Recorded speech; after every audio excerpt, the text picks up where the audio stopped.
Actually महाकुंभाचा जो योग आहे तो उत्तर प्रदेश म्हणजे ओव्हरऑल भारतातच म्हणा 144 वर्षानंतर आलेला आहे आणि जी नक्षत्र जुडलेली आहे एक प्रकारे जो एक शुभारंभ उत्तर प्रदेश प्रयागराजमध्ये चालू आहे तो एक बघण्यासारखा आहे. म्हणजे जी व्हिडिओज बाहेर येत आहेत ज्या प्रकारे साधूज देशभरातून स्पेशली नागा साधूज वगैरे येत आहेत त्याची व्हिडिओज फार व्हायरल होतात सोशल मीडियावर आणि अनेकांकडून त्याला प्रेम भेटतोय. ती व्हिडिओ माझ्याकडे एक आहे, तुम्ही बघा, ऍक्च्युली तुम्हालाही आनंद होईल. आज मकर संक्रांती सुद्धा आहे.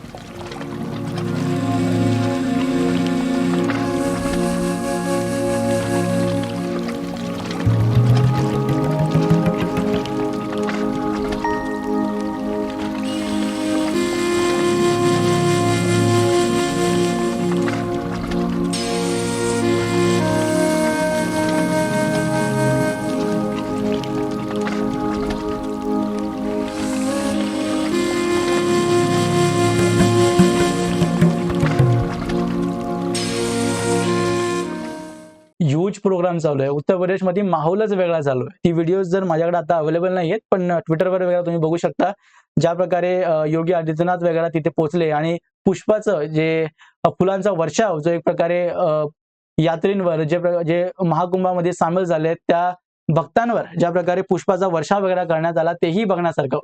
ओव्हरऑल इन्व्हेस्टमेंटवर जर एक इकॉनॉमिकल सेन्सनी जर महाकुंभाला आपण बघायला गेलो तर लगभग सरकारला असा अंदाज आहे की 40 करोड लोक यावेळी महाकुंभात पुढच्या येत्या 1 महिन्यामध्ये सामील होणार आहेत. 1 महिन्यामध्ये 40 करोड लोक, जे की ऍक्च्युली सरपास होतील असं आताचा डेटा सांगतोय. कारण की पहिल्या दिवशी ऑलमोस्ट 1.5 करोड लोक पहिल्या दिवशी आलेत आणि सेकंड डेला ही टोटल 2.5 करोड झालेली आहे. त्यामुळे 40 करोडचा नंबर माझ्या मते खूप पुढे जाणार आहे. हा नंबर ज्या प्रकारे अरेंजमेंट्स वगैरे जे केली आहेत उत्तर प्रदेश सरकारने तेही एकदम बघण्यासारखी आहे. म्हणजे डेटा मी तुमच्या समोर ठेवतो, इमेज, येस, ह्याच्या सर्व डेटा तुम्हाला स्क्रीनवर बघायला भेटतं. मी एक एक करून तुम्हाला वाटलं तर नरेट करून सांगतो की जो बजेट आहे महाकुंभाचा तो 6,990 करोड इतका अरेंज केला गेलाय. आणि जे टेंट्स जे राहण्यासाठी प्रवाशांच्या किंवा जे साधू वगैरे तिथे आलेले आहेत त्यांच्या राहण्यासाठी 1.6 लाख टेंट हे बांधण्यात आलेले आहेत, नव्यानं तयार करण्यात आलेत. आणि टॉयलेट जे आहेत प्रवाशांसाठी ते 1.5 लाख बनवण्यात आलेत. प्रोजेक्ट जे आहेत ते 549 तयार करण्यात आलेत. लाईट्स जवळजवळ 67,000 आहेत. जे बसेस आहेत तिथल्या फक्त प्रयागराजमध्ये म्हणतोय बरं का, त्या आपल्या महाकुंभाची जी जागा आहे तेवढी त्या जागेतच केवळ 7,000 बसेस सरकारनं उपलब्ध करून दिल्यात. जे वॉटर पाईपलाईन्स आहेत ते 1,249 किलोमीटर पर्यंत स्प्रेड करण्यात आल्यात. आणि टेम्पररी घाट्स जिथे की लोक गंगा नदीमध्ये डुबकी लावू शकतात, स्वतःला पवित्र करू शकतात, तशा 12 किलोमीटरच्या घाट्स तयार केलेले आहेत आणि एकूण ह्यांची टोटल 16 आहे. जर ह्याच्या ऐवजी जर आपण बघितलं तर ते जे सिक्युरिटी जे सेन्स आहे, जे पोलीस आहे ते जवळजवळ 12,000 अधिकाऱ्यांना तिथे नियुक्त करण्यात आले. आणि सरकारचा असा अंदाज आहे की जवळजवळ 25,000 करोड रुपयांची कमाई या महाकुंभातून ओव्हरऑल सरकारला होणार आहे. त्यामुळे इकॉनॉमिक सेन्सनुसार सुद्धा महाकुंभ हा एक यूपी सरकारसाठी सुद्धा आणि कल्चरल सेन्समध्ये हिंदू समाजासाठी सुद्धा महाकुंभ हा अत्यंत फायद्याचा आपल्यासाठी ठरणार आहे.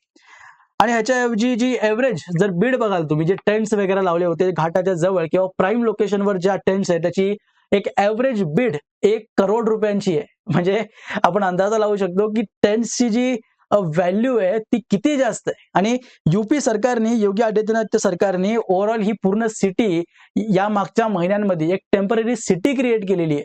याचे व्हिडिओ अजून खूप सारे अवेलेबल आहेत, तुम्ही सोशल मीडियावर जाऊन बघू शकता. आणि जर तुम्ही गेला असाल महाकुंभामध्ये, तुमच्यामध्ये कोण जर तुमचं नातेवाईक वगैरे गेले असेल, तुमचे अनुभव तुम्ही कमेंट सेक्शन मध्ये जरूर माझ्यासोबत शेअर करू शकता. आणि जवळजवळ महाकुंभामध्ये ज्या प्रकारे एम्प्लॉयमेंट तयार केलं गेलंय, जवळजवळ 45,000 फॅमिलीजला या महाकुंभानं रोजगार दिलेला आहे. 45,000 लोक नाही म्हणत आहे, 45,000 फॅमिलीज, त्यात अनेक लोक आहेत, अनेक लाखो लोकांना रोजगार या महाकुंभाने दिलेला आहे. त्यामुळं जे म्हणतात ना की सनातन धर्माला आपलं हे करायचंय, समाप्त करायचंय, इरॅडिकेट करायचंय, त्या उदयनिधी स्टालिनसाठी हा एक चांगलं उत्तर आहे की महाकुंभ कल्चरल आणि इकॉनॉमिक सेन्समध्ये कशा प्रकारे सरकारला मदतही करतोय आणि कल्चरल सेन्समध्ये समाजाला जागृत करण्यासाठी. कारण की अनेक संत महाजन, अनेक मोठे मोठे गुरु संत महाकुंभाच्या निमित्तानं प्रयागराजमध्ये जमलेले आहेत. त्या मा गंगाच्या किनारी लोकांना दर्शन देण्यासाठी, त्यांचं एक प्रकारे शब्द ऐकण्यासाठी लोक तिथे जात आहेत. त्यांचे 2 शब्द सुद्धा फार पवित्र आहेत. हे लोकांचे अनुभव आहेत, माझे नाहीत. तुम्ही सोशल मीडियावर जे बाहेरचे लोक वगैरे आलेले आहेत ना US मधून, इव्हन आपली जे फाउंडर आहे Appleचे, त्याची वाईफ सुद्धा स्टीव्ह जॉब्स, त्याची वाईफ सुद्धा महाकुंभामध्ये आलेली आहे. त्याची सुद्धा व्हिडिओ तुम्ही सोशल मीडियावर पाहू शकता. तर आजच्यासाठी एवढंच आहे मित्रांनो. चर्चेला आता विराम देऊया आपण आणि मी उद्या तुम्हाला परत भेटेनच नव्या विषयासोबत. तर नमस्कार.